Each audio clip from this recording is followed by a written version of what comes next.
السلام علیکم ناظرین، آج نئی اپڈیٹ کے ساتھ آپ دیکھ رہے ہیں یوٹیوب چینل میسج آف اسلام۔ احمدیوں کے خلاف پھر سے سوشل میڈیا پر کچھ لوگ سازش کرنے کی کوشش کرتے ہیں، مگر اب لوگ اس چیز پر آنکھیں کھول کر دفاع کرنے لگے ہیں کہ یہ ان کا اپنا چورن بیچنے کا طریقہ ہے۔ یہ احمدی قادیانی ایک لفظ اپنی گفتگو میں استعمال کرتے ہیں تاکہ ان کی اپنی بات لوگ سن سکیں۔ ویسے کوئی ان کی بات پر کان نہیں دھرتا، مگر جب یہ اپنا پروپیگنڈا استعمال کرتے ہیں ایک قادیانی لفظ کو، تو بہت سے لوگ بات سنتے ہیں۔ مگر لوگ اب کئی احمدیوں کے حق پر بات بھی کرتے ہیں، کچھ کھل کر، کچھ چہرہ چھپا کر۔ مگر اب کچھ لوگ جاگنے لگے ہیں کہ یہ اپنا جھوٹا پروپیگنڈا بند کرو، قادیانی کارڈ کو کھیل کر بچ نہیں پاؤ گے۔ ایسے ہی راؤ عبدالرحیم کی ویڈیو دکھائیں گے جس میں قادیانیوں پر بات ڈالنے کی کوشش کی، مگر خدا بھی اسے ذلیل و خوار کر رہا ہے۔ ایسے ہی سوشل میڈیا پر لوگوں کی گفتگو پوسٹ پڑھی، بعد میں ہم وہ بھی بتائیں گے۔ پہلے راؤ عبدالرحیم کی مختصر سی ویڈیو کلپ دیکھتے ہیں۔ گستاخوں کو تحفظ کون دے رہا ہے؟ آپ جیسے کہہ رہے ہیں کہ یہ گستاخ ہیں، یہ بچے ہیں، جو 767 لوگ آپ نے جو معصوم لوگوں کو اندر کروا دیا، ان کو آخر ان کو تحفظ کون دے رہا ہے؟ ان کو تحفظ کون دے رہا ہے؟ ان کو تحفظ دے رہا ہے ملحدین، ایتھسٹ، ان کو تحفظ دے رہا ہے فری میسنز، ان کو فیڈ بیک اور سارا کچھ دے رہا ہے لومیناٹی 666، ان کو فیڈ بیک دے رہا ہے شیوسینا کا باغی گروہ، اس کو فیڈ بیک دے رہا ہے این جی اوز مافیا، ان کو فیڈ بیک دے رہا ہے وہ گروہ جس کو پاکستان کا آئین غیر مسلم کہتا ہے اور اس کا دوسرا نام مرزئی ہے۔ اس کا مطلب آپ یہ کہہ رہے ہیں کہ اس کا مطلب یہ سارے لوگ، اور یہ جن کا آپ نے نام لیے، یہ پورے پاکستان میں 5 to 7% بھی لوگ نہیں، اس سے بھی کم لوگ ہیں۔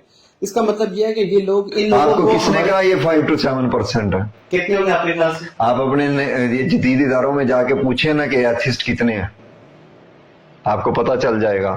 لیکن اس کا مطلب سب کی رسائی عدالت تک آپ ہے۔ ذرا جاگیں نا اور پوچھیں نا بچوں کے ساتھ بیٹھ کے وہاں پہ، تو آپ کو پتہ چل جائے گا فری میسنز کیا ہیں۔ آپ جائیں نا اداروں کے اندر، یونیورسٹیز کے اندر، اور وہاں پوچھیں نا تو آپ کو پتہ چل جائے گا لومیناٹی 666 کیا چیز ہے۔ آپ چیک کریں نا آپ کے نیٹ کے اندر کیا کچھ ہے، آپ کو پتہ چل جائے گا کہ انسیسٹ کون ہے۔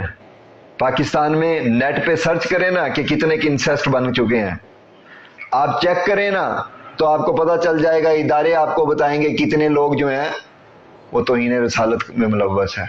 کیا یہ لوگ اتنے اسٹرانگ ہیں کہ آج ہماری عدالت کے نظام تک وہ ان لوگوں نے رسائی حاصل کر لی ہے؟ ہم نے اسٹرانگ کیا ہوا ہے، اسٹرانگ اللہ کی ذات ہے، صرف کھڑے ہیں نا اللہ کے آسرے پہ کھڑے ہیں۔ کبھی جھکا ہوا نظر آؤں تو لعنت ڈالنا ہم پہ۔ یہ گفتگو جو ہم آپ کے سامنے پیش کریں گے، جو ہم نے سوشل میڈیا سے معلومات اکٹھی کی ہے، یہ کچھ باتیں جو اس ویڈیو میں کریں گے وہ سوشل میڈیا پر لوگوں کی گفتگو کا خلاصہ آپ سب کے سامنے رکھیں گے، کیونکہ زیادہ ویڈیو کلپ دکھائی نہیں جا سکتی، یوٹیوب اجازت نہیں دیتا۔ توہین مذہب گینگ کا ساتھ دینا اہل مذہب کی مجبوری ہے، چونکہ ان کے پاس عوام کو کنٹرول کرنے کا کوئی دوسرا اتنا کارآمد اور آسان طریقہ موجود نہیں ہے۔ توہین اور گستاخی جیسے موضوعات کو مخالفین کے خلاف عام لوگوں کے خلاف ویپنائز کرنا ان کے لیے آسان ترین حربہ ہے کہ لوگ ان کی لایانی گفتگو سنیں اور یہ ان پر سیاست کر سکیں۔ مذہبی طبقے کا مسئلہ یہ بھی ہے کہ ان کے پاس بات کرنے کے لیے علم اور عقل کی کمی ہوتی ہے۔ یہ آپ کو سطحی موضوعات پر پھنساتے ہیں، یہ مذہب کے نام پہ عوام کو ایموشنل اپیل کرتے ہیں، ان کو استعمال کرتے ہیں، اور اکثریت جو ہرڈ مینٹالٹی پر چلتی ہے وہ نجات کے لیے ملاؤں کی ہموا بن جاتی ہے۔ جدید سوشل میڈیا نے ملاؤں کے جھوٹ کی قبائیں تار کر دی ہے۔ ملاؤں کے پاس توہین مذہب، توہین صحابہ، توہین اہل بیت، توہین رسالت کے سوا اپنی ریلیونس برقرار رکھنے کے مواقع کم ہوتے جا رہے ہیں۔ فضل الرحمان، تقی عثمانی، مفتی منیب، حنیف قریشی، سعد رضوی، ابتسام الہی ظہیر یا کوئی بھی نامور ملا ہو، توہین کا دھندا زندہ رہنا ان کی اپنی قیادت اور سیاست اور بقا کے لیے اہم ہے۔ عام لوگوں کے گلے مذہب کے ہتھیار سے کٹتے رہنا ان کی اصل طاقت ہے، اس لیے انہوں نے توہین کو دھندا بنانے والوں کے خلاف موقف نہیں لیا ہے۔ عوامی جذبات کی قیمت پر طاقت، دولت، شہرت کا دھندا، یہ ملاؤں کی عقل کا کل خلاصہ ہے۔ جی بالکل صحیح کہا۔ روشن کہیں بہار کے امکان ہوئے تو ہے۔ بلاسفیمی کے معاملات، مقدمات بہت قریب سے دیکھنے کا موقع ملا۔ سمجھ لیں کہ جس پہ ایک دفعہ یہ الزام بھی لگ گیا تو وہ زندہ نہیں رہ سکتا وطن زیاداد میں۔